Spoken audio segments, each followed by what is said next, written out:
Merci à tous les orateurs du groupe d'ailleurs qui tiennent bien leur temps de parole. Voilà. La parole est à Rudy Sall pour le groupe UDI. Et je sais qu'il tient son temps de parole, Rudy Sall. Merci, Monsieur le Président. Tout d'abord, moi aussi, je voudrais féliciter Martine Martinel et Julie Ghibellini pour ce rapport qui a été réalisé dans des conditions difficiles compte tenu du délai très bref. Mais comme je n'ai pas cette capacité de travail, sans doute, ou ce talent, je n'ai pas pu, moi, réaliser la synthèse du rapport dans la nuit et je m'en excuse. Alors, je vais m'en tenir, évidemment, à l'avenant qui nous est soumis. Et je voudrais dire que cet avenant aujourd'hui porte bien mal son nom, car pardonnez-moi de ce mauvais jeu de mots, je ne vois pas quelque chose, je ne vois rien de vraiment avenant pour le service public de l'audiovisuel, et je vois en même temps bien plus qu'un avenant. Je rappelle quelques chiffres. Le COM initial prévoyait une augmentation des ressources de 2% par an jusqu'en 2015 pour atteindre 2 687 millions d'euros.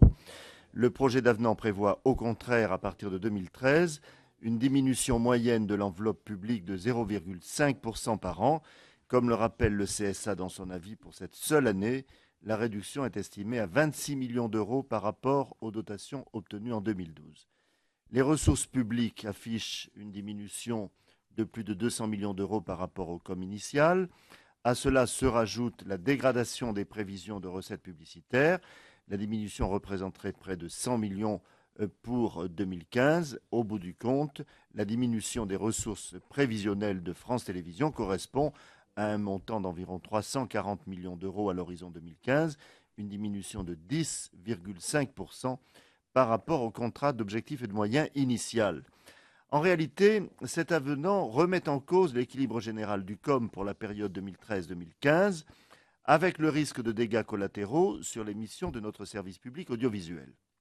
Est-il besoin de rappeler que l'audiovisuel public joue un rôle de colonne vertébrale de l'exception culturelle pour laquelle nous nous sommes unanimement mobilisés il y a quelques semaines. Or, la réduction des coûts pèsera essentiellement sur la grille de programme dans la mesure où elle représente plus de 80% des charges opérationnelles.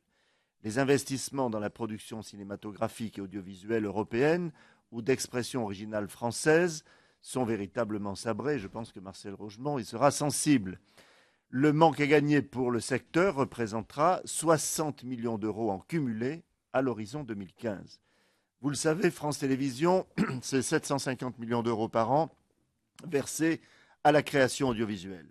C'est l'aide à la fiction française, mais aussi au spectacle vivant. Et c'est aussi le média d'information de référence. C'est une offre diversifiée, ouverte, plurielle, à l'image des territoires et des talents de France. Ce sont des supports nouveaux et nombreux, via notamment les plateformes numériques. Et c'est la France en Outre-mer et dans le monde entier. Il sera difficile de nous faire croire plus longtemps que le plan de sauvegarde de l'emploi est autre chose. Le plan de sauvegarde de l'emploi qui doit ramener les effectifs à 9 750 personnes d'ici 2015 sera lancé début octobre. Alors bien sûr, on ne peut faire abstraction des réalités et la prudence aurait dû d'emblée inspirer nos gouvernants qui avaient évoqué un peu vite une sanctuarisation des budgets de la culture. Pour autant, l'obligation de réduire la voilure interdit-elle de dire comment et exclut-elle de fixer un cap? Or, que ressort-il des 14 recommandations issues de l'avis du CSA? Le grand flou. Que de manques identifiés par les sages de l'audiovisuel, manque de précision sur le projet Info 2015 concernant le rapprochement des rédactions de France 2 et de France 3. Quelles étapes? Quelles synergies attendues? Et fondamentalement, quel projet pour la chaîne des régions? Quelle contribution de cette chaîne à la vitalité des territoires dans cette période où il faut plus que jamais repérer les jeunes pousses et les valoriser? Quid du contenu exact de la nouvelle ligne éditoriale de France O et de France 4, comme cela a été dit précédemment, désormais consacrée aux enfants petits et grands et aux jeunes adultes, et le laboratoire au sein du bouquet France Télévisions. Très joli bouquet impressionniste, à la limite du fauvisme et de l'évanescence. Manque de clarification sur le coût de développement des plateformes en ligne, manque d'ambition dans les diversifications et le développement des recettes numériques, manque de précision sur l'évolution des chaînes, notamment France 3, France 4 et France O, de précision à nouveau sur l'évolution des effectifs et de leurs charges, d'ambition dans le domaine culturel.